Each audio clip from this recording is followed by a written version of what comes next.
ठीक है भाई, तो स्टार्ट करते हैं। आज का हमारा जो टॉपिक है दैट विल बी नेट। अब ये जो टॉपिक है ना, ये रियल लाइफ में सबसे ज़्यादा यूज होता है ऑलमोस्ट क्या, ये होता ही होता है, एवरीवेयर होता है। हमेशा नेट यूज होगा ही होगा, क्योंकि नेट से पहले मैं अगर आपको रिकॉल करवाऊं तो हमने स्टार्टिंग में बात करी थी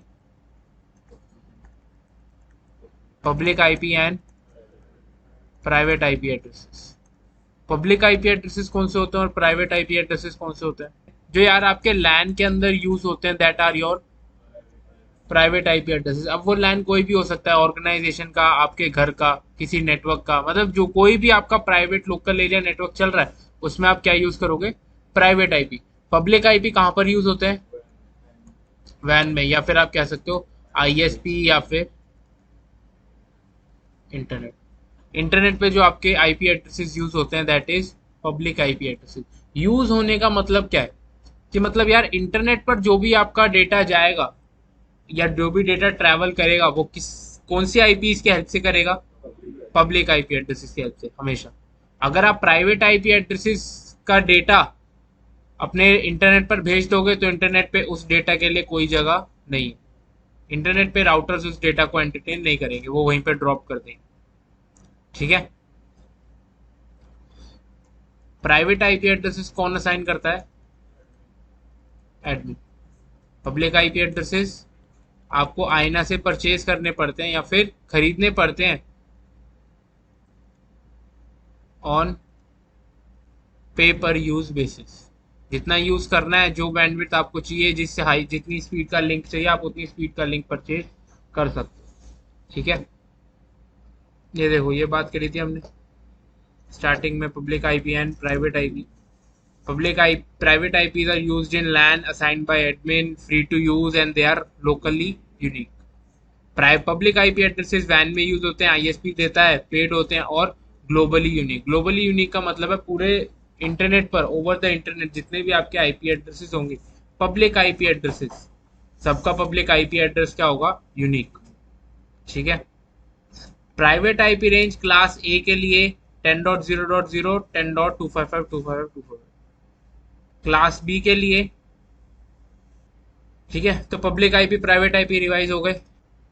हम क्या करते हैं, अगर ये हमारी, तो मान लो ये कंपनी नंबर ए है और ये कंपनी नंबर बी, ये हमारी दो कंपनीज चल रही हैं, इनके अंदर हमारे पास दो पीसीज लगे हुए हैं, और अगर हम प्राइवेट आईपी यूज कर रहे हैं तो दोनों पीसीज पे हम प्राइवेट आईपी लोकली कुछ भी दे सकते हैं।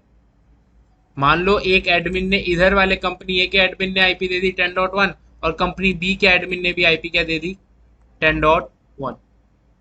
पॉसिबल है ना, जब लोकली प्राइवेट आईपी हम यूज कर सकते हैं। और मान लो हम अभी नेटवर्क एड्रेस ट्रांसलेशन यूज नहीं करें, हम पब्लिक आईपीज का यूज कर ही नहीं रहे, जबकि इंटरनेट पर पब्लिक आईपीज यूज हो रही, हम पब्लिक आईपी का यूज नहीं कर रहे। चलो, अगर हम देखें यहाँ पर क्या प्रॉब्लम आती है, तो हम पैकेट फ्लो डिस्कस करते हैं अभी विदाउट नेट। क्या भाई, अभी नेट कुछ नहीं कर रहे, नॉर्मल पैकेट फ्लो कर रहे हैं। अब यहाँ पर अगर ये सर्वर है, मान लो ये कौन सा सर्वर है? HTTP का। और अगर मैं PC1 से इस HTTP सर्वर के लिए रिक्वेस्ट भेजता हूं तो सोर्स आईपी क्या लग के जाएगा? 10.1। और डेस्टिनेशन आईपी क्या लग के जाएगा? 100.1। ठीक है। सोर्स पोर्ट रैंडम रहेगा, डेस्टिनेशन पोर्ट क्या रहेगा? 80। ठीक है, ये सोर्स आईपी डेस्टिनेशन आईपी लग के इसने भेज दिया कहां पर? R1 के पास। यहां से इस पीसी ने भी at the same time server तक मैसेज भेजना चाहा, source port random, destination port will be 80, source IP क्या लगेगा? डेस्टिनेशन आईपी 100.1, और इसने यहां पर ये इधर भेज दिया R2 के पास। अब दोनों पे ये एज राउटर्स हैं। हमने डिफॉल्ट राउटिंग में बात करी थी, एज राउटर्स पर डिफॉल्ट रूट दिया हुआ होता है टुवर्ड्स आईएसपी। अब ये दोनों आईएसपी पर फॉरवर्ड कर देंगे। आईएसपी क्या चेक करेगा? आईएसपी देखेगा डेस्टिनेशन, डेस्टिनेशन चेक करने के बाद उसको पता लगा भाई 100.1 पर तो हमें पता है कहाँ कैसे जाना है, तो ये वाला जो डेटा था आईएसपी ने ऐसे फॉरवर्ड कर दिया, और ये जो नीचे वाला डेटा था आईएसपी ने ऐसे फॉरवर्ड कर दिया। अब HTTP सर्वर के पास दो रिक्वेस्ट पहुंची है, एक 10.1 100.1 से और दूसरी भी 10.1 100.1 से। मान लो ये रिक्वेस्ट नंबर 1 और ये रिक्वेस्ट नंबर 2। अब HTTP सर्वर क्या कर रहा है, दोनों रिक्वेस्ट का एक एक रिप्लाई जनरेट कर रहा है, ठीक है। और ये जनरेट जो रिप्लाई कर रहा है ये कहां पर डिफरेंट होंगे, कैसे पता लगेगा ये दो अलग अलग रिप्लाई हैं? लेयर टू मैक एड्रेस तो इधर ISP का लगेगा, सेम रहेगा लेयर टू मैक। बिल्कुल, जो ये सोर्स पोर्ट लगा के भेजा है ना इन्होंने, वो तो दोनों के अलग होंगे ना। डेस्टिनेशन पोर्ट 80 रहेगा तो दोनों का डेस्टिनेशन पोर्ट सेम रहेगा, पर जो सोर्स पोर्ट दोनों ने लगा के भेजा है, जो रैंडम पोर्ट लगा के भेजा है, वो दोनों का अलग होगा। और उसी के बेसिस पे ये आइडेंटिफाई होंगे कि ये दो अलग अलग पैकेट्स हैं। अब मान लो HTTP का सर्वर क्या क्या चीजें लगा के भेजेगा, सोर्स पोर्ट क्या लगाएगा 80, डेस्टिनेशन पोर्ट रैंडम रहेगा जो भी आया है दोनों में, और सोर्स IP क्या रहेगा 100.1 डेस्टिनेशन IP, इसमें भी सोर्स IP 100.1 डेस्टिनेशन IP 10.1। अब इसने रिक्वेस्ट नंबर 1 और रिक्वेस्ट नंबर 2 के लिए डेटा जनरेट कर दिया, और ये डिफरेंट है कौन सी लेयर पे, एट लेयर 4, ठीक है। अब चलते हैं आगे। अब HTTP सर्वर ने क्या करा, ये डेटा भेजा वापस, भाई दोनों डेटा को सेंड कर दिया ना ISP के पास। अब ISP3 ने चेक करा, भाई ISP3 लेयर 4 के काम चीजों को थोड़ी देखता है, लेयर 4 के पोर्ट नंबर्स को थोड़ी देखेगा। वो क्या देखेगा, किसके बेसिस पे डिसीजन लेता है, लेयर 3। उसने देखा डेस्टिनेशन IP क्या है 10.1 और 10.1। अब ISP के ने देखा भाई 10.1 तक जाने के मेरे पास दो रास्ते हैं, एक है from here and one is from, एक ISP1 के थ्रू और एक है डायरेक्ट राउटर 2 के थ्रू। दो रास्ते हैं मेरे पास 10.1 तक जाने के। तो इसने क्या करा, क्या करेगा, बेस्ट पाथ, मान लो दोनों से कॉस्टिंग सेम आ रही है, फिर equal cost load balancing, load balancing करेगा ना, मतलब एक ऊपर से भेजेगा और एक नीचे से। और मान लो इसने इधर जो रिक्वेस्ट भेजी वो रिक्वेस्ट नंबर 2 इधर भेज दी और 1 इधर भेज दी, लोड बैलेंसिंग है ना, कुछ भी हो सकता है। अब 2 वाली रिक्वेस्ट इधर पहुंची है PC नंबर 1 के पास, और 1 वाली रिक्वेस्ट पहुंची PC इस वाले PC के पास। तो ये तो लेयर 4 का डेटा चेक करेंगे, लेयर 4 का डेटा चेक करने पर इनको मिलेगा डेस्टिनेशन पोर्ट इनका है ही नहीं, और जब इनका डेस्टिनेशन पोर्ट है ही नहीं तो ये क्या कर देंगे, पैकेट ड्रॉप। सिमिलरली ये वाला PC भी डेस्टिनेशन पोर्ट चेक करके पैकेट क्या कर देगा, ड्रॉप। तो ये प्रॉब्लम आती अगर प्राइवेट IP यूज करने को बोल तो दिया कि भाई आप फ्रीली यूज कर सकते हो, जो मर्जी असाइन कर सकते हो, पर अगर प्राइवेट IPs को इंटरनेट पर जाने की इजाजत मिल जाती तो भाई बहुत पंगे हो जाते। सबका डेटा इधर उधर, सबका डेटा इधर उधर पहुंच रहा है, किसी का भी डेटा किसी को वापस मिल ही नहीं पा रहा। तो उस केस में क्या करते हैं हम, अब हम करते हैं नेट। नेट का मतलब क्या है, जो हमारा एज राउटर होता है उस पर हम एक मैकेनिज्म चलाते हैं, that is network address translation. हम एज राउटर्स को ये बोलते हैं कि भाई आपके पास जो भी डेटा आएगा ना फ्रॉम इनसाइड, इनसाइड मतलब जो भी प्राइवेट IPs का डेटा आएगा, उन प्राइवेट IPs को आपको चेंज करना है किसमें, एक पब्लिक IP में, जो कि आपके पास हमेशा क्या रहेगी, यूनिक। यार राउटर 1 के पास जो ये 11 का नेटवर्क चल रहा है, ये तो इसने खरीद रखा है ना, ये तो इसके पास यूनिक होगा। राउटर 2 के पास 12 का नेटवर्क है, ये यूनिक होगा, पब्लिक IP है। सर्वर के पास 100 का नेटवर्क है, यूनिक होगा, प्राइवेट पब्लिक IP है। पब्लिक IP सबके पास यूनिक होंगी, ठीक है। तो अब हमने क्या करा, इन एज राउटर्स को बोल दिया भाई प्राइवेट IP का कोई भी डेटा है आपको उसको चेंज करना है पब्लिक IP में। अब वो ये काम कैसे करेगा, सेम फिर से वही सिनेरियो लेके चलते हैं। PC1 ने डेटा भेजा फ्रॉम 10.1 टू 100.1, इधर PC1 ने भी भेजा फ्रॉम 10.1 टू 100.1। अब डेटा आया राउटर्स के पास। अब एज राउटर्स पर कॉन्फ़िगर्ड है क्या, नेट। अब नेट में उसने क्या बोला कि भाई राउटर 1 जब भी डेटा इनसाइड से आएगा, कहा आउटसाइड के लिए, जब भी डेटा इनसाइड के लिए आएगा अपने को क्या करना है, अपने को सोर्स IP चेंज कर देना है पब्लिक IP। क्या करना है, सोर्स IP चेंज करना है पब्लिक IP में। तो R1 क्या करेगा, इस पैकेट में कुछ करेगा चेंजेस, जो 10.1 IP था 10.1 को चेंज कर देगा किसमें, 11.11 के नेटवर्क में। मान लेते हैं इसने 10.1 को चेंज कर दिया 11.100 और destination IP is the same, ठीक है। अब ये 11.100 हो गया। अब R2 ने क्या करा, R2 ने भी 10.1 जो था इसको चेंज कर दिया अपने पास से 12.100 और destination IP is still the same 100.1। और साथ ही साथ इन्होंने क्या करा, इन्होंने अपने अपने पास एक बना लिया नेट टेबल और उस नेट टेबल में एंट्री डाल दी कि भाई मैंने 10.1 को चेंज करा है किसमें 11.100 में। यहाँ पे इसने एंट्री डाल दी मैंने 10.1 को चेंज करा किसमें 12.100 में। इतनी बात क्लियर है। अब यहाँ से ये डेटा पहुंचा आईएसपी के पास, आईएसपी ने डेस्टिनेशन देखा 100.1 सर्वर के पास भेज दिया। यहाँ से ये डेटा पहुंचा आईएसपी के पास, उसने देखा डेस्टिनेशन 100.1 सर्वर के पास भेज दिया। अब फिर से सर्वर के पास 2 रिक्वेस्ट चाहिए, पर इस बार जो ये रिक्वेस्ट हैं ये कौन सी लेयर पे ही डिफरेंशिएट कर रही है, लेयर 4 पे या लेयर 3 पे? लेयर 3 पे ही अलग अलग है ना, क्योंकि सोर्स आईपी डिफरेंट है दोनों के लिए। तो अब सर्वर जो रिप्लाई करेगा उसमें सोर्स आईपी रखेगा 100.1 और डेस्टिनेशन एक रखेगा 11.100 और एक रखेगा 12.100। तो जब ये दोनों रिक्वेस्ट आईएसपी 3 के पास आएंगी, आईएसपी देखेगा भाई 11 का नेटवर्क है, 11 का नेटवर्क तो मेरा कहां पर चल रहा है इधर, और 12 का नेटवर्क तो कहां है। तो अब जो डेटा जिसके पास था उसी के पास जाएगा। अब सिंपली मान लेते हैं अब ये डेटा जो है ये राउटर 1 और 2 के पास वापस से आया। अब बात करते हैं कि यार मान लो ये डेटा हमारे पास वापस आया R1 के पास, अब कौन से इंटरफेस पे आ रहा है, आउटसाइड से आ रहा है ना। जब हम इनसाइड से आ रहे थे तब हमने बोला था क्या ट्रांसलेट करना, क्या चेंज करा था उसने, सोर्स आईपी।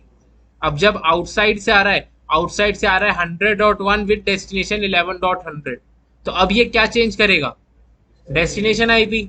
तो बस यही ध्यान रखना, इनसाइड से जब ट्रैफिक आ रहा है तो आपका सोर्स ट्रांसलेट होगा, डेस्टिनेशन से जब आ रहा है तो आपका आउटसाइड से जब आ रहा है तो डेस्टिनेशन ट्रांसलेट होगा, डेस्टिनेशन अनट्रांसलेट होगा। ट्रांसलेट और अनट्रांसलेट मतलब रियल आईपी को उसने चेंज करा मैप्ड आईपी 11.100। अनट्रांसलेट का मतलब इस मैप्ड आईपी को 11.100 को वो फिर से चेंज कर रहा है रियल आईपी में। ठीक है, ट्रांसलेशन एंड अनट्रांसलेशन। अब यहाँ पे जो 11.100 आया उसको वापस से उसने चेंज कर दिया किसमें 10.1 में, और सोर्स तो ऐसे एज इट इज रहेगा और ये लगा के यहाँ पे इधर भेज दिया तो 10.1 के पास पहुंच जाएगा। सिमिलरली राउटर 2 ने भी जो 12.100 था उसको अनट्रांसलेट करा किसमें, डेस्टिनेशन कर दिया 10.1 और सोर्स क्या रखा 100.1 और ये चला गया आपका इस पीसी के पास। ठीक है, ऐसे ट्रांसलेशन और अनट्रांसलेशन होगी। रियल टाइम में भी जब आप अपने राउटर्स या वाईफाई वगैरह लगवाते हो तो वो आता है कुछ कॉन्फ़िगरेशन करता है, वो बेसिकली डीएचसीपी और नेट की कॉन्फ़िगरेशन करता है। ठीक है, रियल वर्ल्ड में भी जो आपके एज राउटर्स होते हैं, जो डिवाइसेस होते हैं, फायरवॉल्स लगी हुई होती हैं एज पे या राउटर्स लगे होते हैं, उन पर भी नेट कॉन्फ़िगर्ड होता है। क्योंकि प्राइवेट अपने कंपनी के अंदर तो प्राइवेट आईपी काम कर रहे हैं, प्राइवेट आईपी इंटरनेट पर जा नहीं सकते, तो हमें उनको किस में कन्वर्ट करके भेजना पड़ता है, पब्लिक आईपी एड्रेसेस में। और प्राइवेट आईपी को पब्लिक आईपी में चेंज करने के प्रोसेस को ही क्या कहते हैं हम, नेट। ठीक है, तो बेसिकली यहाँ पर जो समझाने वाली चीज थी वो बस यही थी कि जब भी आपका ट्रैफिक इनसाइड टू आउटसाइड है, मतलब अंदर से आ रहा है और बाहर जा रहा है, तो आप किसको ट्रांसलेट करते हो, सोर्स आईपी, और इसको हम क्या कहते हैं, नेट करना। अगर आपका ट्रैफिक आउटसाइड से इनसाइड आ रहा है तो आप किसको ट्रांसलेट करोगे, डेस्टिनेशन को, और इसको हम क्या कहते हैं, अनट्रांसलेट करना, दैट इज अननेट। ठीक है, तो नेट और अननेट ये जो टर्म्स है नेट एंड अननेट, ये आपको सिक्योरिटी में सुनने को मिलेंगे जब भी आप फायरवॉल पे काम करना स्टार्ट करोगे। ठीक है, तो फायरवॉल पे नेट, अननेट, ट्रांसलेशन, अनट्रांसलेशन, ये टर्म्स यूज होती है। ठीक है, इतनी बात क्लियर हुई। अब हम बात करते हैं कॉन्फ़िगरेशन की। चलो बात करते हैं सीधा, साथ साथ टाइप्स भी पढ़ लेंगे। अब कॉन्फ़िगर अगर हमें करना है तो कॉन्फ़िगर करने से सबसे पहले जिस भी राउटर पर आप कॉन्फ़िगरेशन कर रहे होते हो ना नेट की, आपको उसको ये बताना पड़ता है कि राउटर का कौन सा इंटरफेस जो है वो इनसाइड है और कौन सा इंटरफेस आउटसाइड है। तो अगर मैं राउटर 1 पे हूं तो राउटर 1 का कौन सा वाला इंटरफेस इनसाइड होगा, 10.10 वाला ये इंटरफेस है इनसाइड और ये इंटरफेस है आउटसाइड। राउटर 2 का 10.10 is inside and 12.1 is outside. इतनी बात क्लियर है?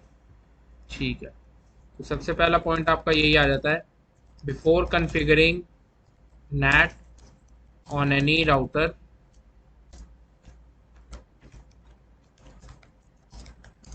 you have to specify the inside and the outside interfaces on the router.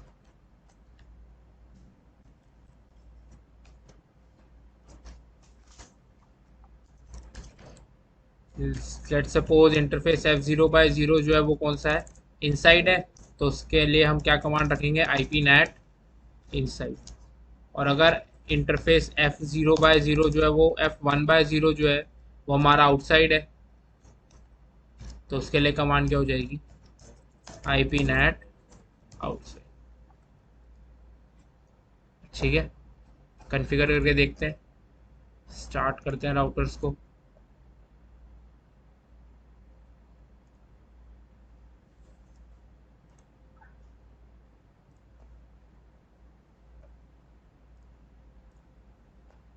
अब यहाँ पे अगर मैं आपको टोपोलॉजी के बारे में बताऊँ,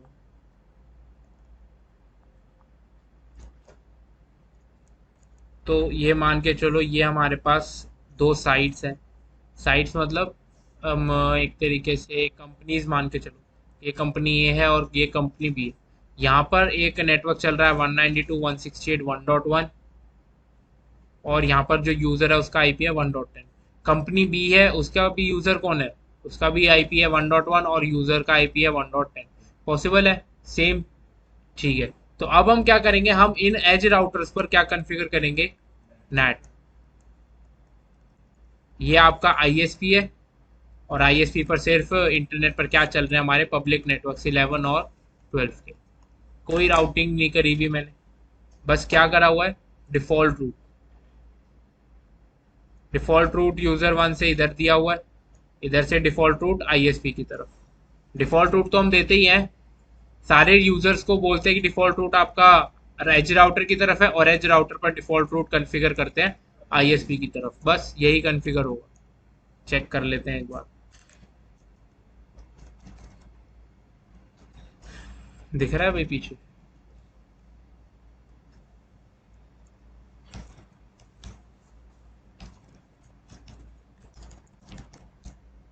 शो आईपी रूट, ये देखो डिफॉल्ट रूट कॉन्फ़िगर्ड है, next hop gateway of last resort is 11.2 जो कि हमारा आईएसपी है, और इसके पास नेटवर्क है 11 का और 192.168.1 का नेटवर्क। सिमिलरली R2 पर चलते हैं, शो आईपी रूट, इसका जो डिफॉल्ट रूट है दैट इज 12.1। ये रहा 12.1 आईएसपी पर, 12 का नेटवर्क है और 192.168.1 का नेटवर्क है।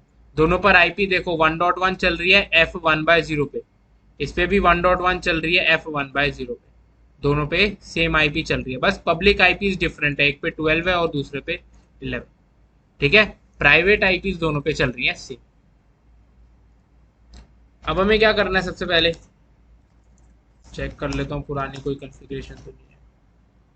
ठीक, पुरानी कोई कॉन्फ़िगरेशन नहीं है, तो हमें कॉन्फ़िगर करना है पहले इंटरफेसेस, कौन सा इनसाइड है कौन सा आउटसाइड है। R1 का कौन सा इंटरफेस इनसाइड है, F1/0, तो चलते हैं interface F1/0 IPNAT inside, interface F0/0 IPNAT outside. Done. Router 2 पे चलते हैं, राउटर 2 का कौन सा इंटरफेस इनसाइड है, F1/0 इनसाइड है,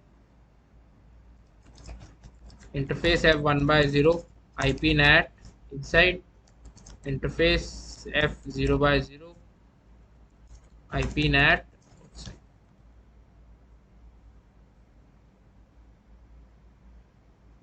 ठीक है, ठीक है भाई, क्लियर है, बस हमने इंटरफेसेस कॉन्फ़िगर कर दिए, अब आगे चलते हैं।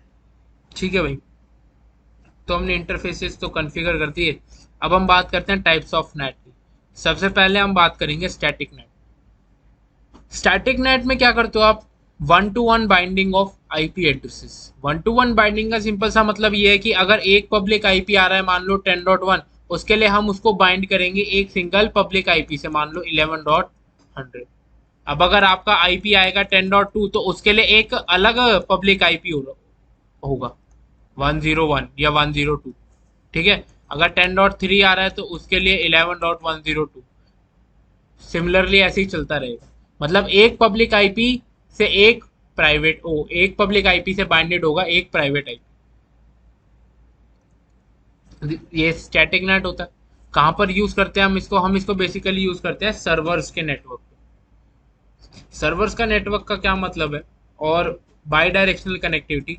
सबसे पहले तो मैं आपको ये बताऊं कि स्टैटिक नेट हम यूज क्यों नहीं करते। हमारे पास IPv4 जो थे वो लिमिटेड थे, खत्म हो रहे थे। तो उसी के लिए तो हमने पब्लिक आईपी और प्राइवेट आईपी में डिवाइड करा था कि यार सारे नेटवर्क्स इंटरनेट पर ना आए, प्राइवेट वाले अपने प्राइवेट जो मर्जी यूज करें और उसके बाद हमारे पास पब्लिक नेटवर्क्स बच जाएंगे, पब्लिक आईपी बच जाएंगे। अब अगर प्राइवेट आईपीज को मुझे मान लो 100 यूजर्स में को मैं चाहता हूं कि इंटरनेट से कम्युनिकेट कर पाए, तो इन 100 यूजर्स के लिए मुझे 100 पब्लिक आईपी चाहिए होंगे। तो उसका फायदा क्या हुआ स्टैटिक नेट का? कुछ भी नहीं फायदा हुआ भाई, वो वही पब्लिक आईपी यूज कर रहे हैं, इससे अच्छा तो प्राइवेट आईपी यूज कर लेते। अब वो प्राइवेट भी रिजर्व कर दिए हैं और पब्लिक भी यूज कर रहे हैं। ठीक है, तो स्टैटिक नेट इस सिनेरियो में यूज नहीं होता जब आपको यूजर्स के से कम्युनिकेट करवाना। स्टैटिक नेट आप कब यूज करते हो? मान लो आपके इस पर्टिकुलर नेटवर्क में लगे हुए हैं सर्वर।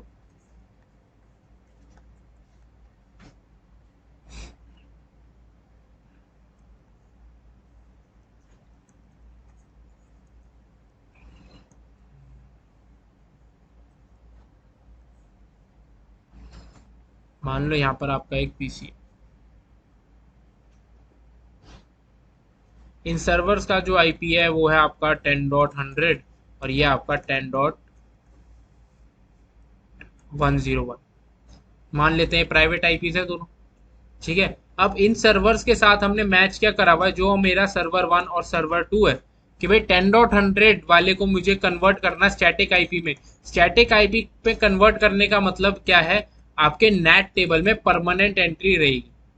स्टैटिक जो भी हम एंट्री करते हैं दैट इज परमानेंट, चाहे आप मैक एड्रेस टेबल में स्टैटिक एंट्री करो परमानेंट रहेगी, राउटिंग टेबल में एंट्री करो स्टैटिक तो भी परमानेंट रहेगी, और अगर हम नेट में भी एंट्री कर रहे हैं स्टैटिक तो नेट टेबल के अंदर वो एंट्री परमानेंट रहेगी।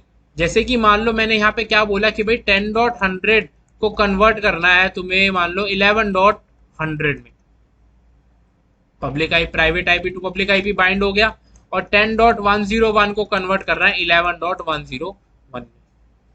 ठीक है, प्राइवेट आईपी को हमने पब्लिक आईपी के साथ बाइंड कर दिया। अब यहां पर जो ये यूजर है, ये यूजर जब भी कम्युनिकेट करेगा ये तो बाहर से करेगा ना।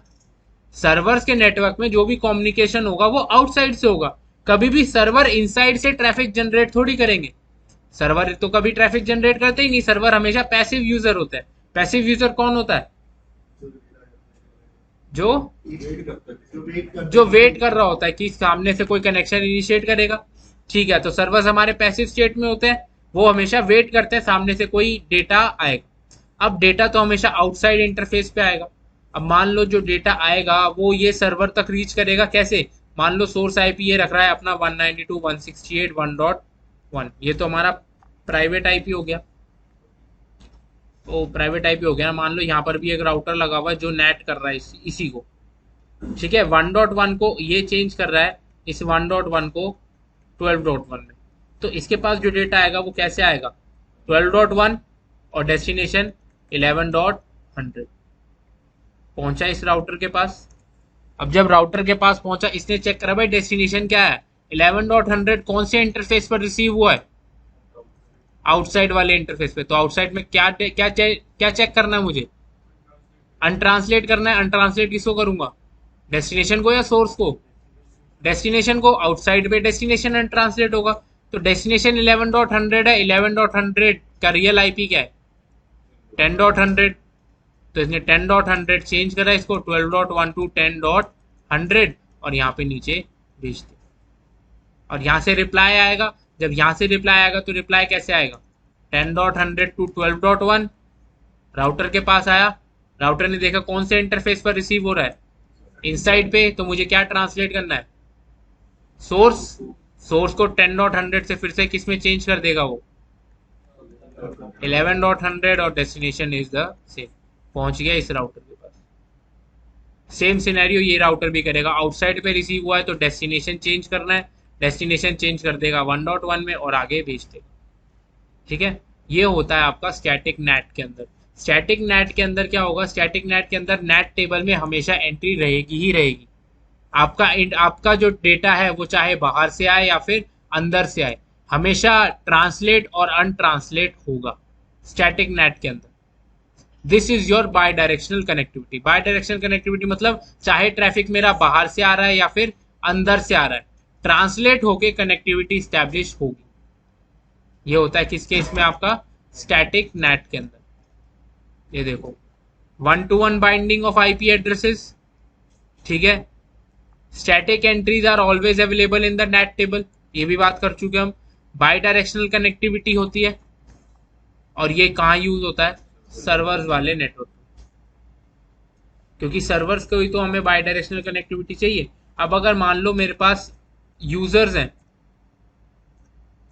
अगर मैं इसी यूजर के लिए स्टैटिक नेट रखता हूं, तो अगर मान लो इधर मेरे पास सर्वर के साथ साथ कोई इंटरनेट पर एक यूजर भी है इस यहां पर, तो अगर ये यूजर इस 11 या 12.1 आईपी को पिंग करेगा डेस्टिनेशन में रख के, तो इस पीसी तक पहुंच जाएगा। अगर मान लो इस पीसी ने कोई भी अपना आईपी रखा और डेस्टिनेशन रख दिया 12.1, पिंग करा, राउटर ने देखा आउटसाइड पे रिसीव हुआ है, नेट टेबल में तो हमेशा एंट्री रहेगी ही रहेगी, तो 12.1 को कर देगा वो 1.1 में, और 1.1 पे डेटा पहुंच जाएगा। तो ऐसे तो एज राउटर लगाने का फायदा ही क्या हुआ, ये ट्रैफिक अलाउ कर रहा है अगर सारा ट्रैफिक बाहर से अंदर आ रहा है तो इसीलिए स्टैटिक नेट इस कंपनीज के नेटवर्क में प्रेफर नहीं करा जाता। स्टैटिक नेट एंट्री सिर्फ कहां प्रेफर करी जाती है, जब जहां आपके सर्वर्स लगे हुए। ठीक है,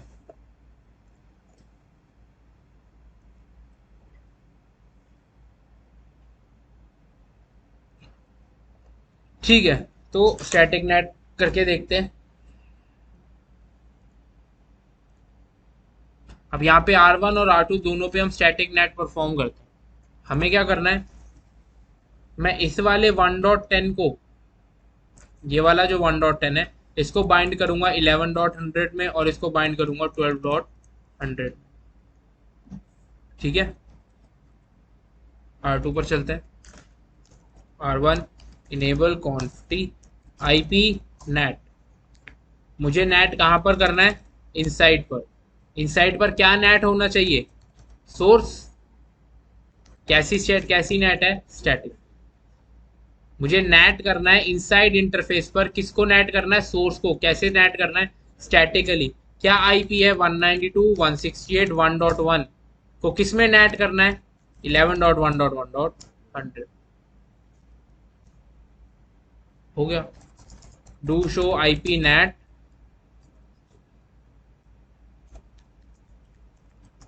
ट्रांसलेशन। ये होता है आपका NAT table, IP net translation. ये जो इनसाइड ग्लोबल है और इनसाइड लोकल है, दैट इज नथिंग, ये आईएसपी के एंड से बताता है। आईएसपी की तरफ से ये आपका पूरा इनसाइड है और ये आपका आउटसाइड।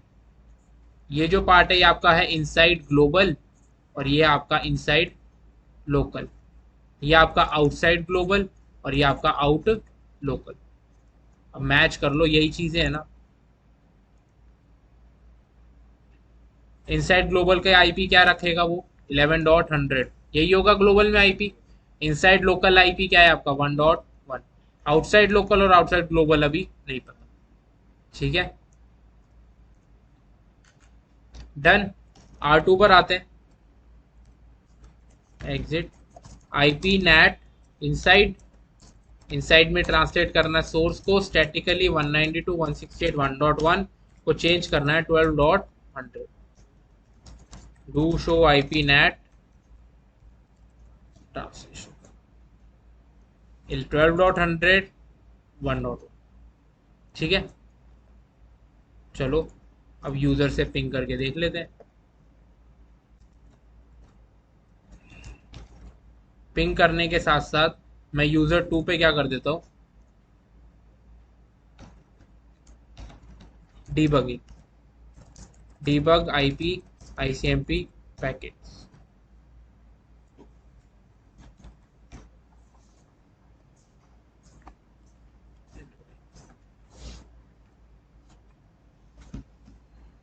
मैंने क्या करा, आईपी के आईसीएमपी पैकेट्स को डीबगिंग कर दी है स्टार्ट, जिससे कि मुझे ये पता लगेगा कि यार मेरा जो आईसीएमपी का मैसेज आ रहा है या जा रहा है उसमें क्या सोर्स क्या डेस्टिनेशन लग के जा रहा है।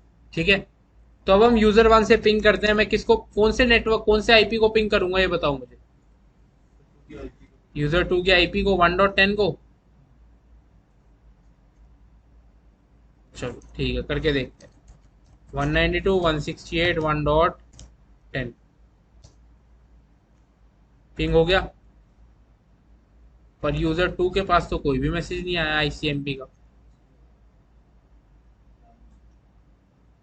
यूजर 2 के पास तो मैसेज पहुंचा ही नहीं आईसीएमपी का, अगर होता तो यहाँ पे डीबगिंग में शो हो जाता ना।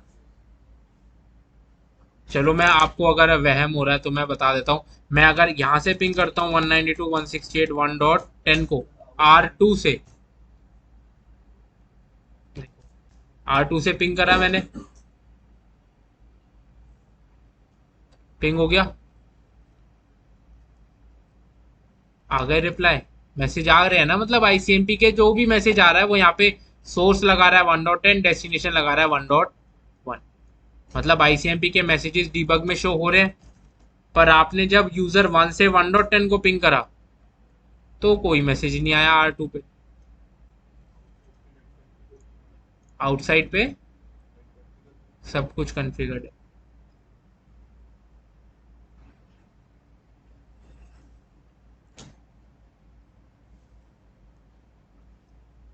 अच्छा चलो ये बताओ मुझे, अगर मैं यूजर 1 से 1.10 को पिंग करता हूं तो क्या होगा।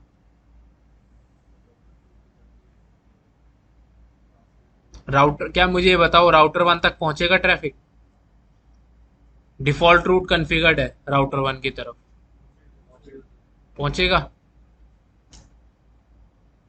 पहुंचेगा। हाँ। अच्छा चलो ये देखो, यूजर 1 शो आईपी इंटरफेस, इसके इंटरफेस का आईपी क्या है, 1.10। जब आप पिंग कर रहे हो 192.168.1.10 को, तो क्या ये अपने ही इंटरफेस को पिंग नहीं करेगा। तो जब ये अपने ही इंटरफेस को पिंग कर रहा है तो R1 तक कैसे पहुंचेगा डेटा। इसने यहां से पैकेट बनाया 1.10 से 1.10 के लिए, और जब ये एग्जिट करने लगा तो इसने अपने इंटरफेस से रिप्लाई मिल गया इसको। पैकेट कभी भी R1 तक पहुंचा ही नहीं। अब जब R1 तक ही नहीं पहुंचा तो यूजर 2 तक तो दूर की बात। समझे बात। तो आप 1.10 को तो पिंग नहीं कर सकते। तो आप भी हमेशा, जब भी नेट के अंदर रीचेबिलिटी चेक करनी है आपको, तो आप हमेशा किसको पिंग करके देखोगे, you ping the mapped IP address. कभी भी आप रियल आईपी एड्रेसेस को मैप नहीं करोगे।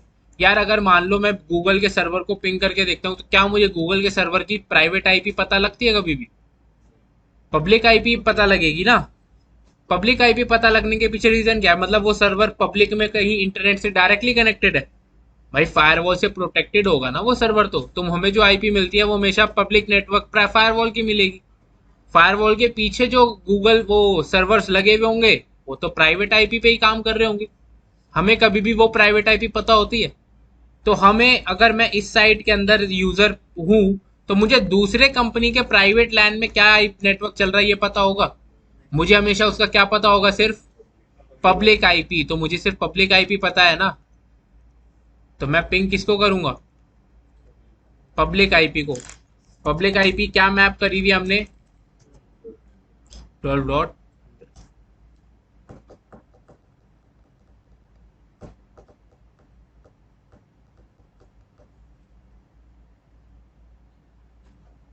ओके, अब देखो 12.100 के पास हमने ट्रैफिक भेज दिया, यूजर पे ट्रैफिक रिसीव हो गया।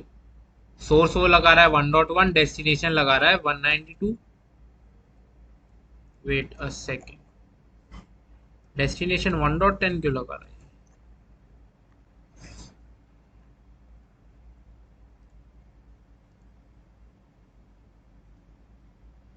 अरे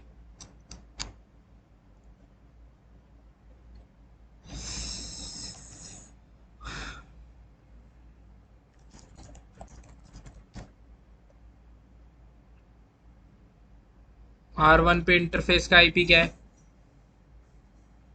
1.1। और हमने मैप क्या करा है?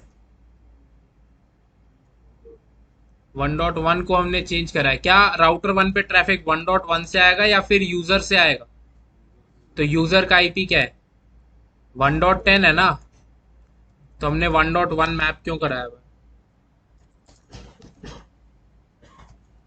हमें किसको मैप कराना है? 1.10 को। इस पे भी वही गलती करी भी होगी हमने।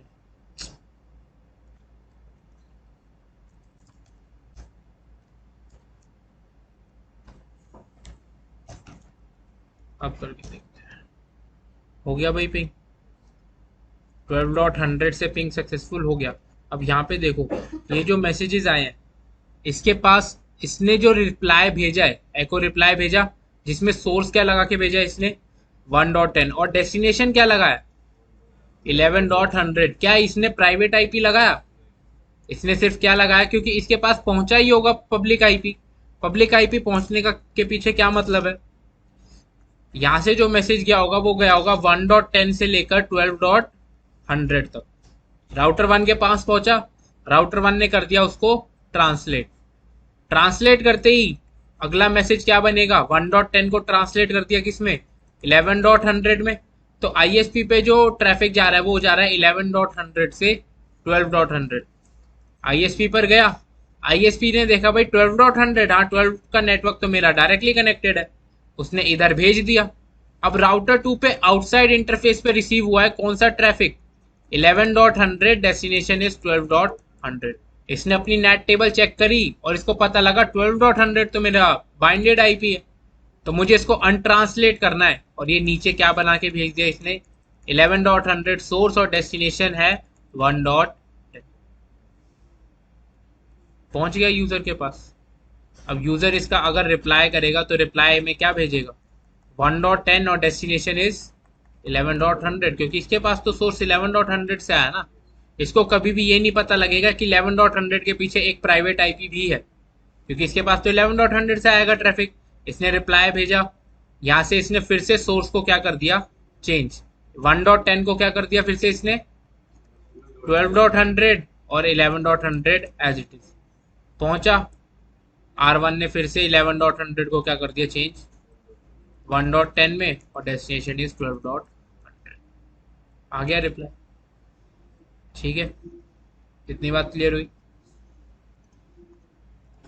तो ये था आपका स्टैटिक नेट। ठीक है भाई, स्टैटिक नेट हो गया हमारा। डायनेमिक नेट पे आते हैं। अब डायनेमिक नेट क्या होता है?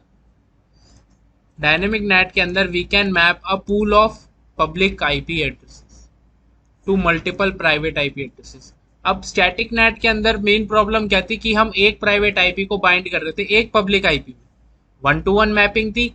पर अब हमने क्या करा? डायनेमिक नेट के अंदर एक पूल बना दिया। पूल मतलब एक ग्रुप बना दिया कि यार इसके अंदर मान लो मेरे पास 3 आईपी एड्रेसेस है, 11.100, 11.101 और 11.102। ये 3 आईपी है। और मान लो मेरे पास यहाँ पर जितने मर्जी यूजर्स हैं, मल्टीपल प्राइवेट यूजर्स हैं कंपनी के अंदर। अब जिस जिसको इंटरनेट पे जाना है क्या करेगा? 1 बाय 1 इस पूल में से एक आईपी यूज करेगा। मान लो ये 10.1 था, इस टाइम पे नेट टेबल में डायनेमिकली एक आईपी चूज कर ली पूल में से कि 10.1 यूज कर रहा है कौन? 11.100। कि 10.1 ने यूज कर लिया 11.100 को। दूसरा यूजर आया 10.2 ने यूज कर लिया 11.101, 10.3 ने यूज कर लिया 11.102। ऐसे आईपी एड्रेसेस इन्होंने यूज कर लिया और ये इंटरनेट यूज करने लग गए। ठीक है, मान लो अब यूजर 1 का जो था टाइम वो खत्म हो गया, उसको अब इंटरनेट यूज नहीं करना, उसने हटाया अपना कनेक्शन। तो हमारे पास ये वाली एंट्री नेट टेबल से क्या हो जाएगी, फ्री। अब हमारे पास एक आईपी फ्री है 11.100, अब 11.100 आईपी फ्री है। अब अगर कोई दूसरा यूजर यूज करना चाहता है तो वो यूजर इस पर्टिकुलर आईपी को फिर से यूज कर सकता है। 10.4 अब इज नाउ बाइंडेड विथ 11.100। ठीक है, ऐसे आप एक ग्रुप को यूज करवा सकते हो। We can map a pool of public IP to multiple private IP addresses, और वो प्राइवेट आईपी एड्रेसेस चेंज हो सकते हैं।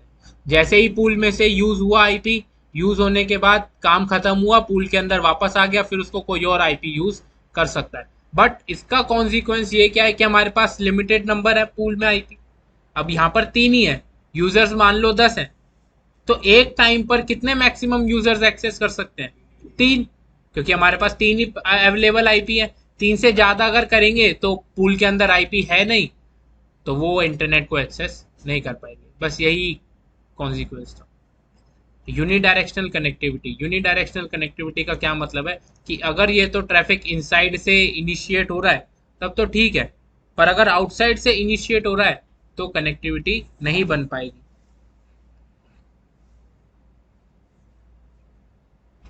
इसका मतलब क्या है, मान लो देख लो यहाँ पर हमारा राउटर है, ये पीसी है, इस पे हमने क्या करा हुआ है, डायनेमिक नेट यूज कर रहे हैं। राउटर ये है हमारा सर्वर, यहाँ पर हम यूज कर रहे हैं स्टैटिक नेट। अब स्टैटिक नेट के लिए इसका आईपी है 10.1, तो इसके नेट टेबल में तो एंट्री रहेगी कि 10.1 इज बाइंडेड विद 12.100।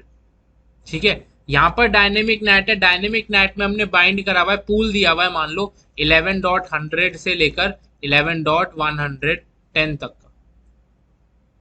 पीसी हमारे पीसी पर आईपी है 192.168.1.10, ये आईपी है। अब अगर मैं इस पीसी से सर्वर तक पैकेट भेजता हूं, तो जैसे ही पीसी ने अपना मैसेज बनाया 1.10 डेस्टिनेशन विल बी 12.100, राउटर पे भेजा। अब राउटर पे इनसाइड पे ट्रैफिक हिट हुआ जब, तब वो क्या करेगा भाई, 1.10 लेके कोई आईपी आया है, तो अब इसने 1.10 के लिए एक आईपी असाइन कर दी 11.100। अब बाइंड करी इसने, मैसेज बनाया 11.100 से 12.100 और भेज दिया, यहां पर अननेट होके नीचे चला जाएगा।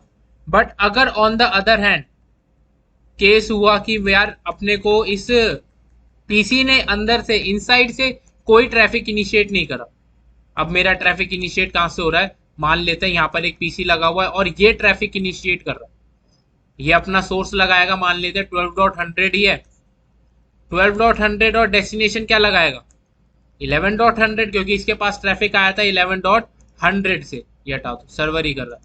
अब 11.100 से अगर ट्रैफिक जा रहा है, राउटर के पास आया आउटसाइड पे, राउटर देखेगा भाई डेस्टिनेशन मुझे अनट्रांसलेट करना है, अनट्रांसलेट करने के लिए क्या नेट टेबल में कोई एंट्री है, क्योंकि वो तो डायनेमिकली बनी थी, डायनेमिकली बनी हुई एंट्री थोड़े टाइम बाद टाइम आउट हो जाती है। अब जब टाइम आउट हो गई तो नेट टेबल में कोई एंट्री है ही नहीं। अब अगर कोई एंट्री नहीं है तो क्या इसको अनट्रांसलेट कर पाएगा, नहीं, तो जब अनट्रांसलेट नहीं कर पाएगा तो यहीं पे पैकेट क्या हो जाएगा, ड्रॉप। ठीक है, इस चीज को कहते हैं हम यूनिडायरेक्शनल कनेक्टिविटी। यूनिडायरेक्शनल मतलब अगर या तो ट्रैफिक इनसाइड से जा रहा है तो प्रॉपर कनेक्टिविटी मिलेगी, पर बाहर से आएगा तो कनेक्टिविटी नहीं हो पाएगी। ठीक है, अब हाँ, अगर मान लो नेट टेबल के अंदर आईपी है 11.100 और वो इस टाइम पे 10.1 नहीं कोई और बंदा यूज कर रहा है, तो वो उसको फॉरवर्ड कर देगा। Dynamic entries are not permanent and translation entry is maintained only if the connection is from inside। ये बात क्लियर है? चलो फिर प्रैक्टिकल देखते हैं। डायनेमिक राउटिंग के लिए सबसे पहला मेथड देख लेते हैं। हमें क्या करना है, सबसे पहले एक ACL बनानी है, एक्सेस लिस्ट बनाते हैं हम, ताकि हम अपने ट्रैफिक को मैच कर सकें। ट्रैफिक को मैच करने का सिंपल सा मतलब ये है कि यार हम ये बता रहे हैं उसको कि हमें किस पर्टिकुलर आईपी को नेट करवाना है। ठीक है, हम यहाँ पर ये मैच कर रहे हैं। स्टैटिक में तो हम 1-to-1 बाइंडिंग कर देते थे, एक आईपी बाइंड होगा इस आईपी से, पर अगर हमें एक नेटवर्क को बाइंड करवाना है ठीक है, या फिर एक पर्टिकुलर होस्ट को बाइंड करवाना है तो उसके लिए हम क्या यूज करेंगे, एक एक्सेस लिस्ट। अब एक्सेस लिस्ट पे बना लेते हैं, interface f1/0 IP NAT inside interface f0/0 IP NAT outside। ठीक है, एक्सेस लिस्ट बनानी है। अब IP एक्सेस लिस्ट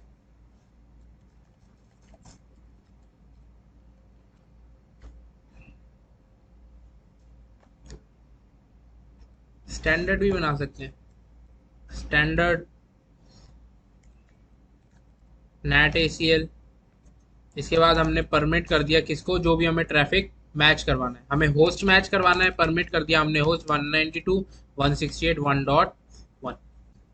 डन। ठीक है, अब सेकंड स्टेप क्या है, हमें अब नेट का पूल बनाना है जिस पूल में से हम आईपी देंगे। तो नेट का पूल बनाते हैं, आईपी नेट पूल, पूल का नाम। इसके बाद आप दोगे कि किस आईपी से आपको स्टार्ट करना है।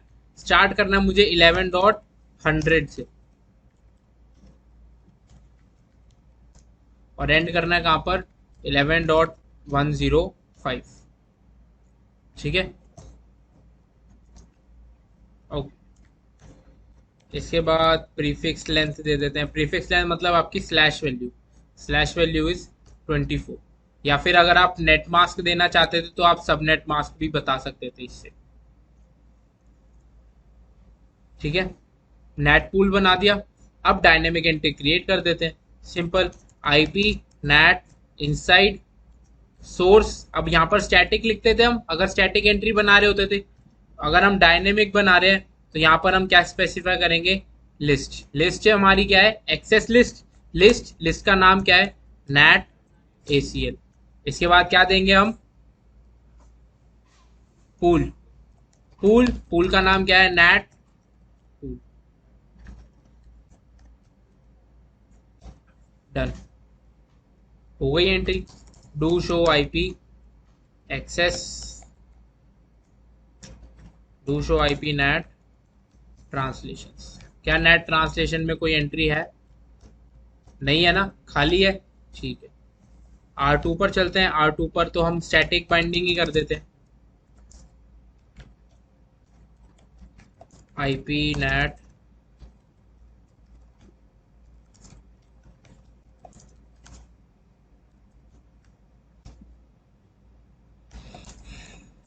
आईपी नेट इनसाइड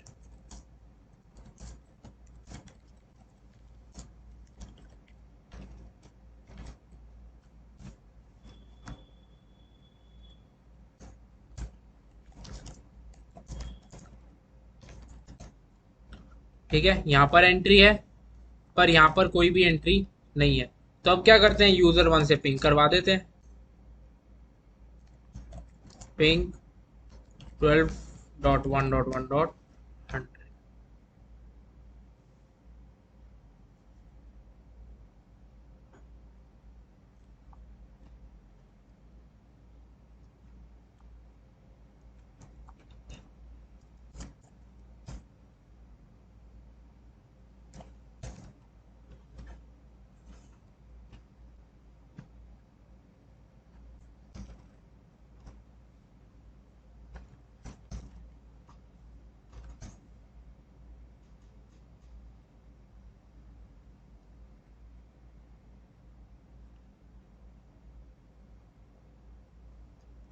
डेस्टिनेशन 1.10, इसका आईपी चेंज करना पड़ेगा मुझे लगता है।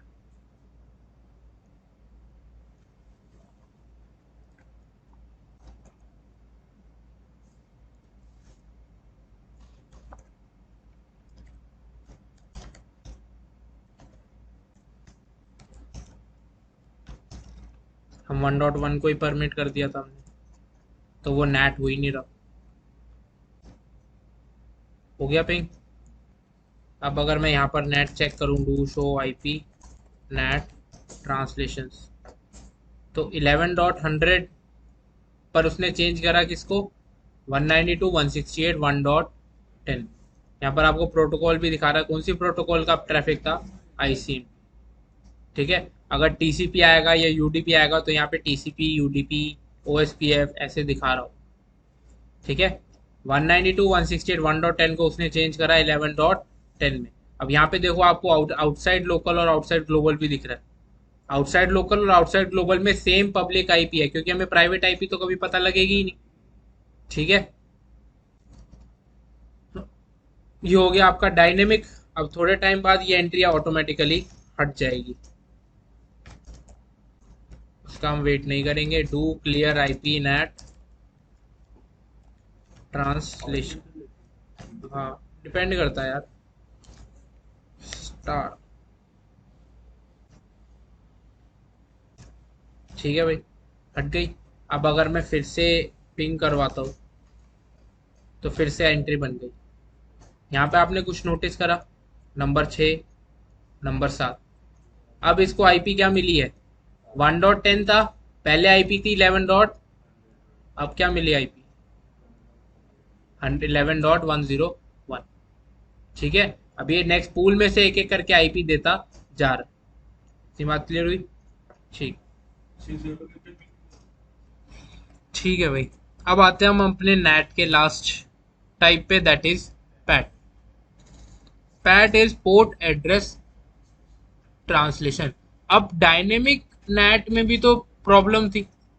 क्या प्रॉब्लम थी? कि हमारे पास लिमिटेड ग्रुप बना सकते थे हम प्राइवेट आईपीस को बाइंड करने के लिए। पब्लिक आईपीस का हम लिमिटेड ग्रुप पूल बना रहे थे, पूल के अंदर लिमिटेड आईपी होंगी, और अगर हमारा पूल सारा का सारा यूज हो गया तो प्राइवेट आईपीस फिर नेट हो ही नहीं सकती।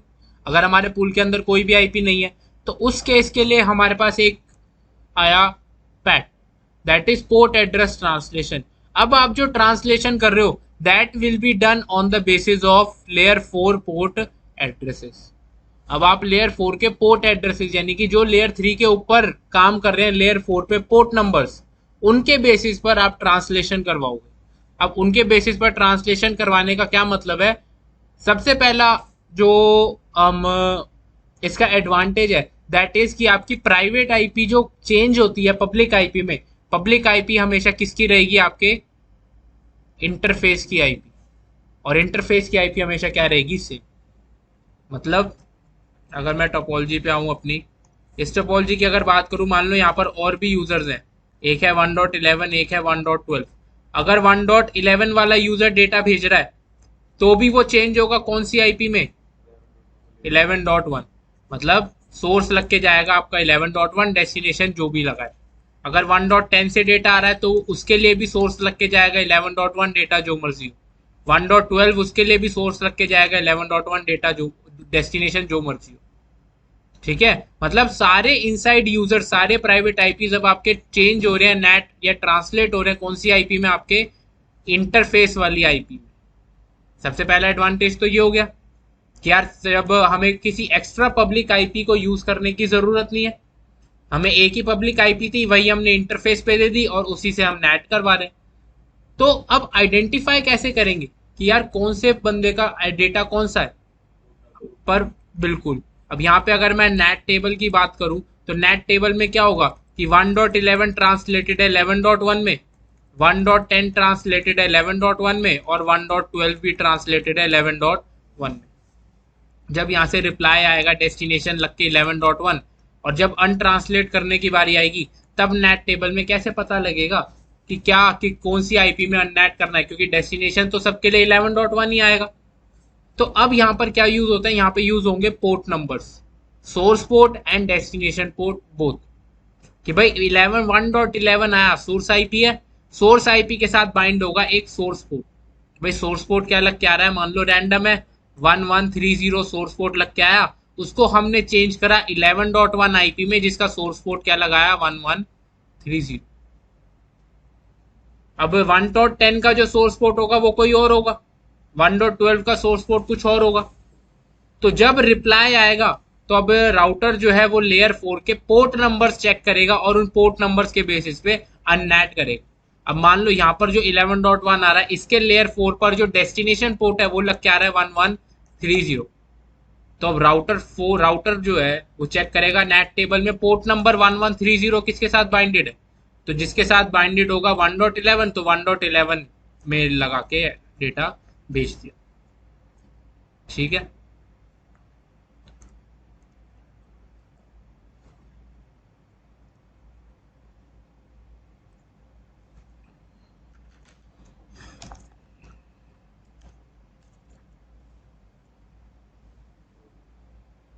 R1 पे कॉन्फ़िगरेशन हटा देते हैं।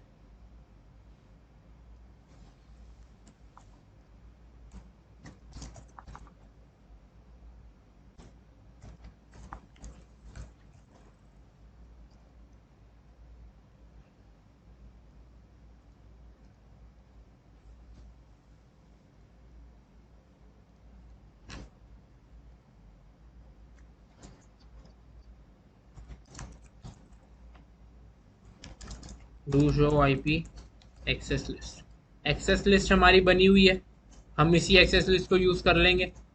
ठीक है,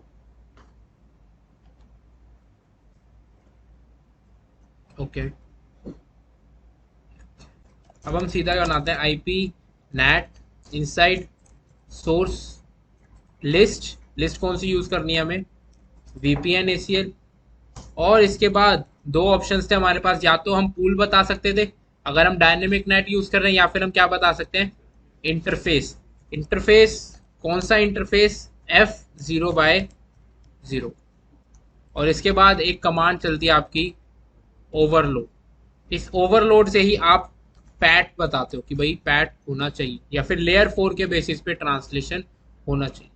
ठीक है, तो ये आपकी कमांड चलती है IP net inside source list VPN ACL F0/0 overload. तो आपका कॉन्फ़िगर तो ये डायनेमिक नेट की तरह ही करेगा, मतलब एंट्रीज भी सारी डायनेमिकली मेंटेन होंगी, ट्रैफिक भी सारा यूनिडायरेक्शनल होगा। बट जो डायनेमिक नेट में प्रॉब्लम थी, डायनेमिक नेट में प्रॉब्लम क्या थी कि हमारे पास एक पूल था ना आईपी का, उसी में से यूज कर सकते थे, बस वो वाली कंडीशन आपकी क्या हो गई? ओवरकम। अब आपके पास पूल नहीं है, काफी सारे आईपी हैं, देख लो do show IP net translation. Translation में कुछ भी नहीं है, बट अगर मैं यहाँ से पिंग कर रहा हूँ 12.100 को,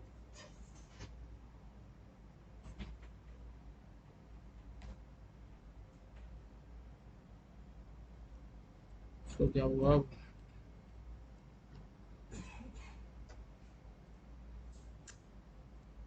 भाई साहब, गंदी आदत लग गई वीपीएन की। वीपीएन एसीएल है हमारी, कोई हमारी एसीएल कौन सी है? नेट एसीएल है। गंदी आदत लगी हुई है ना वीपीएन की। नेट एसीएल हो गया पिंग। डेस्टिनेशन क्या लगा के भेज रहा है ये? 11.1। पहले क्या आ रहा था? 11.100 जो हम मैप कर रहे थे, अब तो 11.1 इंटरफेस का ही आईपी है। प्लस अब आप यहाँ पे देखोगे do show IP net translation, तो उसके साथ इसने आईसीएमपी में ही करा है, और आईसीएमपी के साथ यहाँ पर ये लगाया 9। क्या आईसीएमपी का पोर्ट नंबर 9 होता है? फिर 1 होता है, पोर्ट नंबर 1 होता है। अच्छा ठीक है, चलो एक और, अभी तो आईसीएमपी है ना। अब हम क्या करते हैं, रुको, एक टास्क को थोड़ा सा मॉडिफाई करते हैं ताकि मैं आपको पोर्ट नंबर्स के साथ दिखा पाऊँ। ठीक है, हम आईएसपी को अपना एक डीएनएस सर्वर बना लेते हैं। अब मैं आपको दिखाता हूँ कि एक राउटर को कैसे आप डीएनएस सर्वर बना सकते हो। कॉन्फ टी आईपी डीएनएस सर्वर, इस कमांड से आपका राउटर एक डीएनएस सर्वर बन चुका है। ठीक है, अब आपको अगर नेम टू होस्ट बाइंडिंग करनी है, नेम आईपी बाइंडिंग करते हो ना आप, होस्ट आईपी बाइंडिंग डीएनएस पे, तो आईपी होस्ट, होस्ट का नाम कल का ही रख देते हैं, और उसके बाद आईपी, आईपी रखते हैं 12.100 जो हमारे यूजर 2 की बाइंडेड आईपी है। डन। ठीक, अब हमने ये डीएनएस सर्वर बना दिया और डीएनएस के साथ नाम की बाइंडिंग भी कर दी। अब मुझे क्या करना है, अपने यूजर 1 पे जाना है और यूजर 1 को बताना है कि भाई आपको क्या करना है। सबसे पहले तो डोमेन लुकअप करना है। डोमेन लुकअप का मतलब है कि अगर आपके पास कोई भी नेम आता है तो आपको उसको ढूंढना है, ट्रांसलेट करने के लिए डीएनएस की क्वेरी जनरेट करनी है। दूसरा आईपी नेम सर्वर, हमें इसको बताना तो पड़ेगा डीएनएस सर्वर कौन है, तो इसका नेम सर्वर कौन है, आईएसपी, आईएसपी का आईपी है 11.1.1. ठीक है, एग्जिट. अब अगर मैं मान लो यहां से पिंग करता हूं किसको, भोले.com को, तो सबसे पहले क्या जनरेट होगा, मैंने इस यूजर से पिंग करा एक नाम भोले.com, सबसे पहले क्या जनरेट होगा, डीएनएस की क्वेरी. किस टाइप का पैकेट होता है, यूडीपी टीसीपी, यूडीपी मतलब डीएनएस का पैकेट जनरेट होगा, दैट इज यूडीपी. मतलब यूडीपी के अंदर कुछ सोर्स पोर्ट डेस्टिनेशन पोर्ट लग के जाएगा, सोर्स पोर्ट कुछ भी हो सकता है, destination port will be 53. DNS के लिए सोर्स आईपी ये अपना लगाएगा 1.10 और डेस्टिनेशन आईपी लगाएगा जो भी डीएनएस सर्वर का है, दैट इज 11.2. अब ये इधर जाएगा R1 के पास, R1 क्या करेगा, लेयर 3 इंफॉर्मेशन ट्रांसलेट. R1 की नेट टेबल में ये एंट्री बन जाएगी कि भाई 1.10 लेकर आया था सोर्स पोर्ट रैंडम, उसको हमने चेंज करा किसमें, 11.1 में जिसका सोर्स पोर्ट है ये, और डेस्टिनेशन पोर्ट की भी एंट्री रख लेगा. ठीक है, और 11.1 में चेंज करा तो ये ट्रैफिक यहाँ आते आते चेंज हो जाएगा, सोर्स पोर्ट रहेगा same, destination port will be 53, source IP will be 11.1 और डेस्टिनेशन आईपी 11.2. ये पहुंचेगा आईएसपी की तरफ. कितनी बात क्लियर है, करके देखते हैं. पिंग भोले.com, चलो कैप्चर भी करके दिखा देता आपको साथ के साथ. एक है 0/0, मतलब यूजर जो ट्रैफिक सेंड कर रहा है वो कैप्चर करते हैं, और राउटर जो आगे ट्रैफिक सेंड कर रहा है वो कैप्चर करते हैं. ठीक है,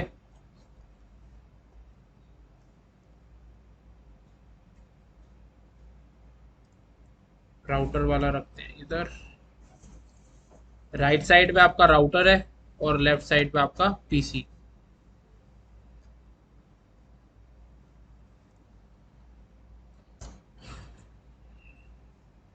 इसने बोला ट्रांसलेटिंग भोले.com, डोमेन नेम 11.2, मतलब सर्वर इसका 11.2 है, 11.2 से इसको आईपी पता लग गया 12.100 और फिर इसने पिंग कर दिया. ठीक है, अब यहां पर जो है ये आपका पीसी वाला आईपी है, मतलब पीसी से कैप्चर करा हुआ डेटा है. इसने सबसे पहले भेजा है डीएनएस की क्वेरी. अब डीएनएस की क्वेरी भेजी, अगर डीएनएस की क्वेरी में मैं दिखाता हूं कहां से जनरेट हुई है डीएनएस की क्वेरी. 1.10 destination is 11.2. ठीक है, फिर 11.2 से आया 1.10 के लिए. डेस्टिनेशन में सोर्स पोर्ट देखते हैं, सोर्स पोर्ट है 63108 और डेस्टिनेशन है 53. ठीक है, और उसके बाद आईसीएमपी गया 12.100 के लिए, पीसी का इतना ही काम था. ठीक, अब आते हैं हम हमारे राउटर ने क्या भेजा आगे. राउटर ने सोर्स क्या लगाया, 11.1. क्या प्राइवेट आईपी लगा के भेजी इसने, नहीं, डेस्टिनेशन वही है 11.2. चेक करते हैं,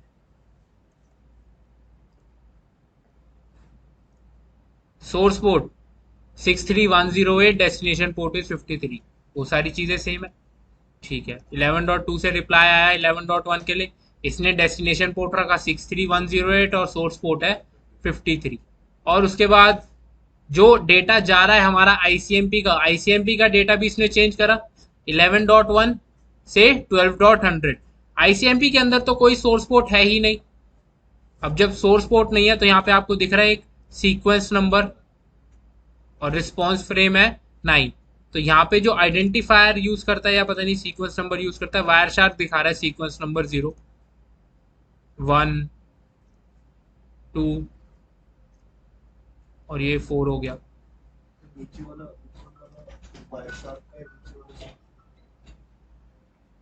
ये सारे कैप्चर तो सारे वायर शार्क नहीं करे हुए हैं, पर ये ना वायर शार्क थोड़ा अपनी मर्जी से नंबर्स को चेंज भी कर देता है, क्योंकि ये अंडरस्टैंडिंग के लिए दिखाता है हमेशा स्टार्टिंग 0 से, पर 0 से स्टार्ट होता नहीं है हमेशा. ठीक है, अब हम आते हैं अपने राउटर पे और इसी चीज को करते हैं वेरीफाई। वाह, इसकी तो ट्रांसलेशन ही हट गई इतने में।